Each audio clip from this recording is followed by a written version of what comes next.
Assalamualaikum warahmatullahi wabarakatuh. Baiklah, di sini saya akan mempresentasikan tugas kuliah yang berjudul Perubahan Paradigma Bisnis Telekomunikasi, yang beranggota kelompok Al-Fadila, Duha Rais, dan Wendra Satria Utama. Apa itu paradigma? Paradigma adalah kerangka berpikir atau model yang mendasari suatu disiplin ilmu, teori, atau cara pandang.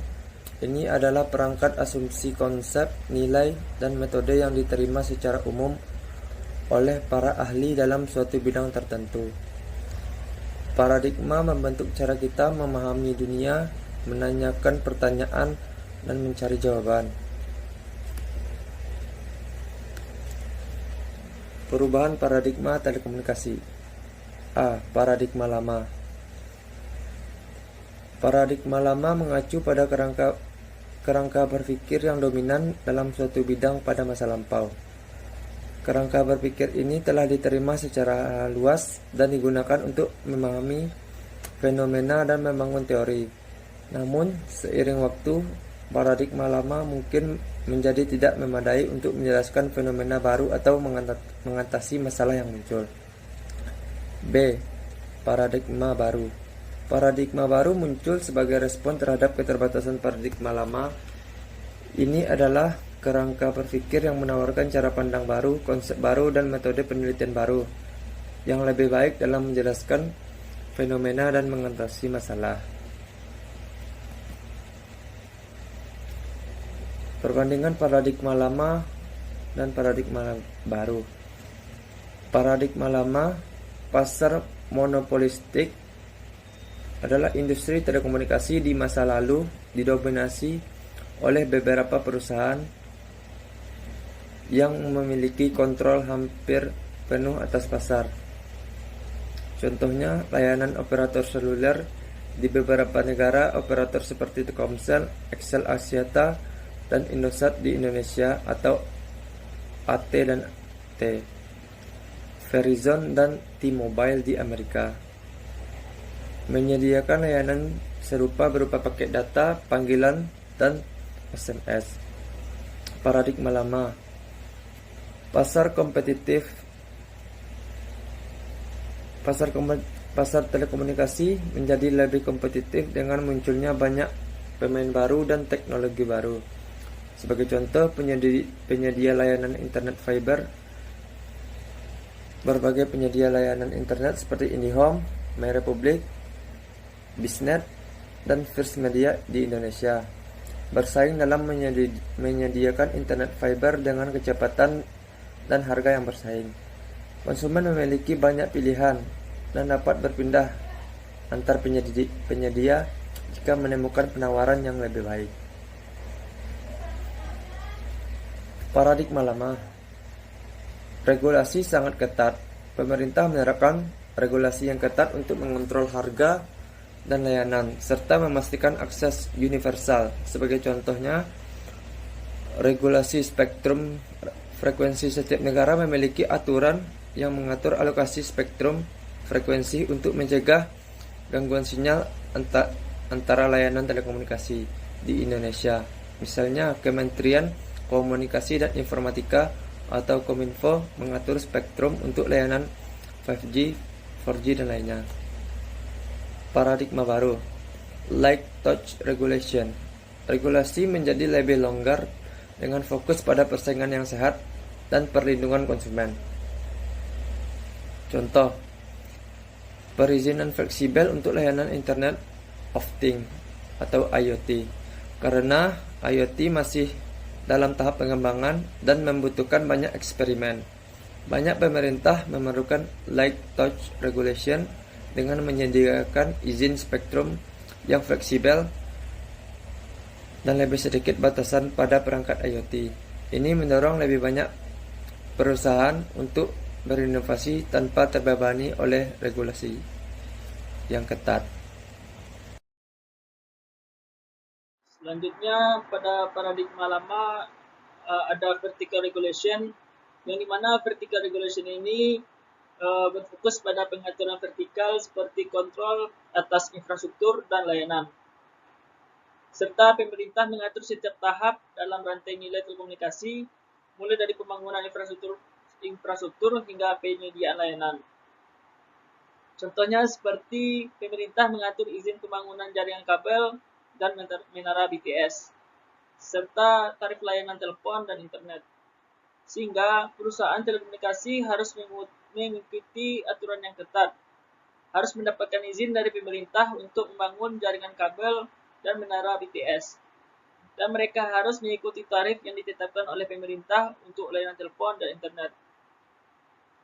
Kemudian pada paradigma baru ada horizontal regulation, yang mana berfokus pada pengaturan horizontal seperti kontrol atas persaingan antar perusahaan. Contohnya yang pertama itu ada perlindungan data dan privasi. Jadi regulasi privasi seperti GDPR di Eropa adalah contoh regulasi horizontal yang mencakup seluruh industri termasuk telekomunikasi. Ini mengatur bagaimana data pribadi pengguna harus dikumpulkan, disimpan, dan diproses, serta berlaku untuk semua perusahaan yang menangani data pengguna, baik penyedia layanan telekomunikasi, media sosial, maupun penyedia layanan internet. Yang kedua yaitu ada netralisasi jaringan, yaitu aturan netralitas jaringan berlaku secara horizontal di seluruh penyedia layanan internet. Semua data di jaringan yang diberlakukan. Selanjutnya yaitu adanya government regulator pada paradigma lama.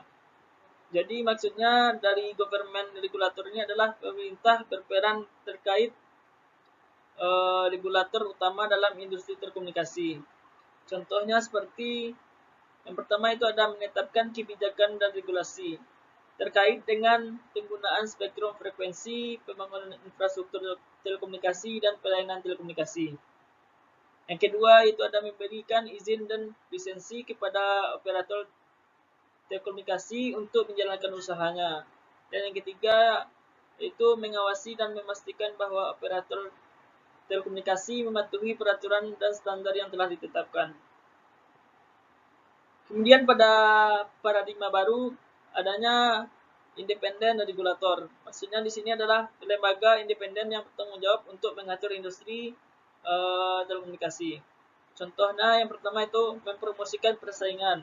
Maksudnya itu memastikan terciptanya persaingan yang setara bagi penyedia telekomunikasi, mencegah monopoli dan mendorong inovasi. Dan yang kedua itu melindungi konsumen. Maksudnya di sini melindungi konsumen adalah melindungi kepentingan konsumen, menetapkan standar untuk kualitas layanan, harga, dan hak konsumen. Dan yang terakhir itu mempromosikan investasi. Maksudnya itu mendorong investasi dalam infrastruktur telekomunikasi, mendorong pertumbuhan dan perkembangan industri. Next. Selanjutnya itu pada paradigma lama adanya infrastruktur telekomunikasi. Maksudnya itu fokus utama dalam pembangunan dan pemeliharaan infrastruktur telekomunikasi seperti jaringan kabel dan telepon. Contohnya seperti pembangunan jaringan kabel. Jadi Telkom membangun jaringan telepon kabel di seluruh Indonesia sehingga masyarakat dapat berkomunikasi melalui telepon kabel. Telekomunikasi membangun jaringan telepon kabel yang luas dan kuat yang memungkinkan masyarakat untuk berkomunikasi melalui telepon kabel. Selanjutnya pada paradigma baru adanya infrastruktur informasi. Maksudnya berfokus pada bergesernya ke pengembangan infrastruktur informasi seperti jaringan internet broadband. Contohnya seperti pembangunan jaringan broadband, yang dimana membangun jaringan broadband, internet broadband ini yang lebih cepat dan lebih stabil untuk memenuhi kebutuhan pelanggan yang semakin tinggi. Selanjutnya itu pada paradigma lama adanya jasa dasar dan non-dasar. Maksudnya adalah layanan telekomunikasi yang ditawarkan terbatas. pada jasa dasar seperti telepon dan internet dan beberapa layanan tambahan. Contohnya seperti yang pertama itu ada layanan data seperti data seluler, layanan internet. Yang kedua itu ada layanan multimedia seperti video call, konferensi video, ataupun layanan pesan multimedia atau MMS. Dan yang terakhir itu layanan nilai tambah seperti layanan SMS, premium, layanan informasi, kemudian layanan game dan hiburan. Kemudian pada paradigma baru adanya jaringan jasa dan konten. Ini layanan yang telekomunikasi yang berkembang pesat menawarkan berbagai macam jasa dan konten. Contohnya seperti jaringan Wi-Fi adalah teknologi yang nirkabel yang menggunakan gelombang radio yang menghubungkan perangkat. Yang kedua itu ada jaringan secara optik dan yang terakhir itu ada jaringan satelit. Selanjutnya paradigma lama itu ada informasi terpisah dan paradigma barunya ada itu informasi multimedia, yang dimana maksudnya paradigma lama informasi terpisah itu dalam mengirimkan informasi disampaikan melalui format terpisah seperti contohnya suaranya terpisah, bahkan gambarnya terpisah. Sedangkan di paradigma baru dalam menyampaikan informasi itu telah digabungkan, telah dirangkum menjadi satu. Dan contoh layanannya itu seperti streaming video dan bahkan video call.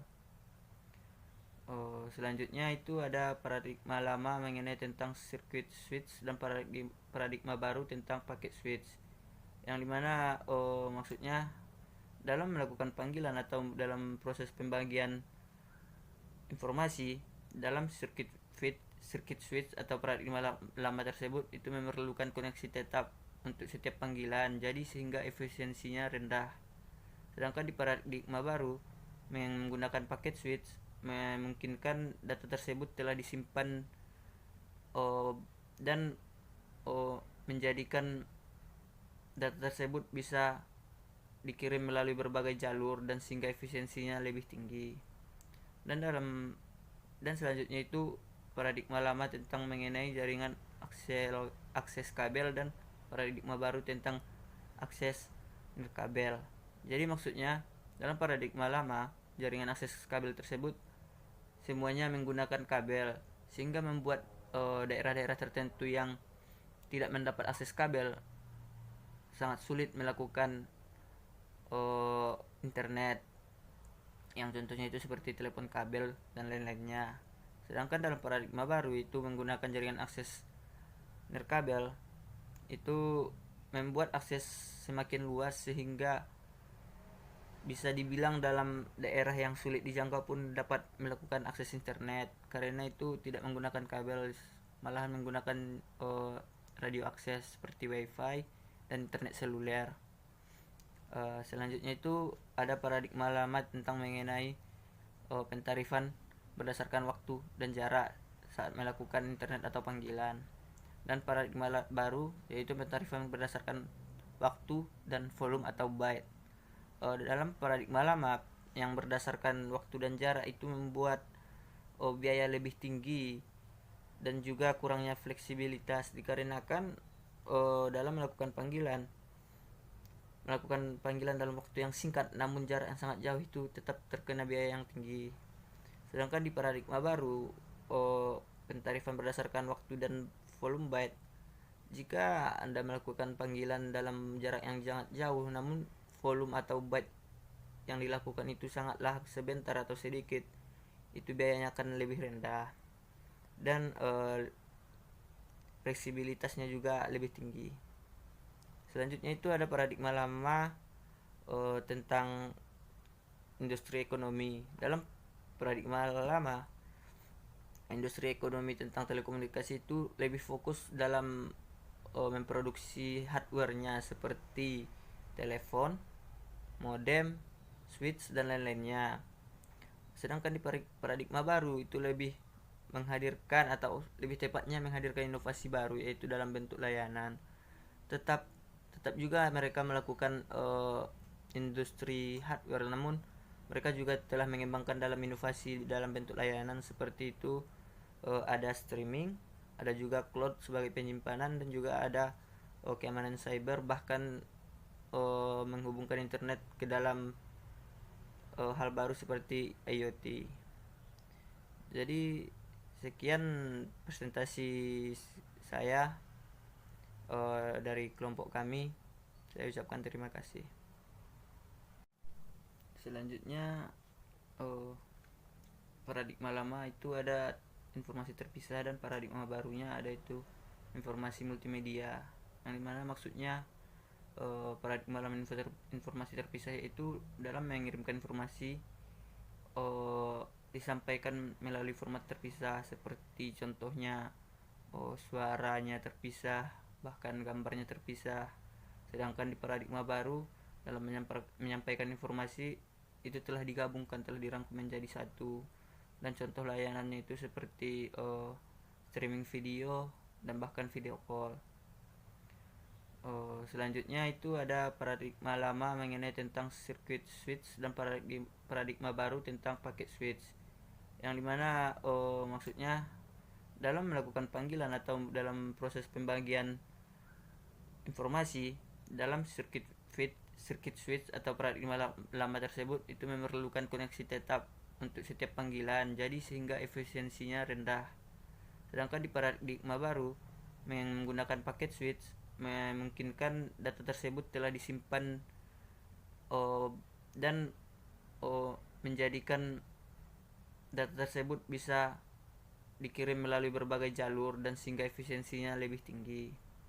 Dan selanjutnya itu paradigma lama tentang mengenai jaringan akses kabel, dan paradigma baru tentang akses kabel.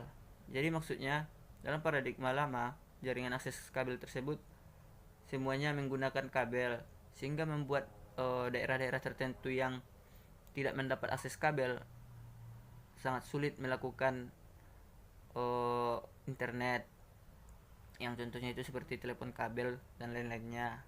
Sedangkan dalam paradigma baru itu menggunakan jaringan akses nirkabel itu membuat akses semakin luas, sehingga bisa dibilang dalam daerah yang sulit dijangkau pun dapat melakukan akses internet, karena itu tidak menggunakan kabel, malahan menggunakan radio akses seperti wifi dan internet seluler.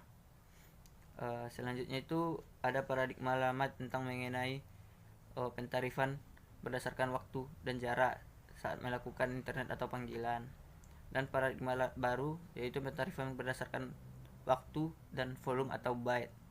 Dalam paradigma lama yang berdasarkan waktu dan jarak itu membuat biaya lebih tinggi dan juga kurangnya fleksibilitas, dikarenakan dalam melakukan panggilan dalam waktu yang singkat namun jarak yang sangat jauh itu tetap terkena biaya yang tinggi. Sedangkan di paradigma baru pentarifan berdasarkan waktu dan volume byte, jika Anda melakukan panggilan dalam jarak yang sangat jauh namun volume atau byte yang dilakukan itu sangatlah sebentar atau sedikit, itu biayanya akan lebih rendah, dan fleksibilitasnya juga lebih tinggi. Selanjutnya itu ada paradigma lama tentang industri ekonomi. Dalam paradigma lama, industri ekonomi tentang telekomunikasi itu lebih fokus dalam memproduksi hardware-nya seperti telepon, modem, switch dan lain-lainnya. Sedangkan di paradigma baru itu lebih menghadirkan, atau lebih tepatnya menghadirkan inovasi baru, yaitu dalam bentuk layanan. Tetap juga mereka melakukan industri hardware, namun mereka juga telah mengembangkan dalam inovasi dalam bentuk layanan seperti itu ada streaming, ada juga cloud sebagai penyimpanan, dan juga ada keamanan cyber, bahkan menghubungkan internet ke dalam hal baru seperti IoT. Jadi sekian presentasi saya dari kelompok kami. Saya ucapkan terima kasih.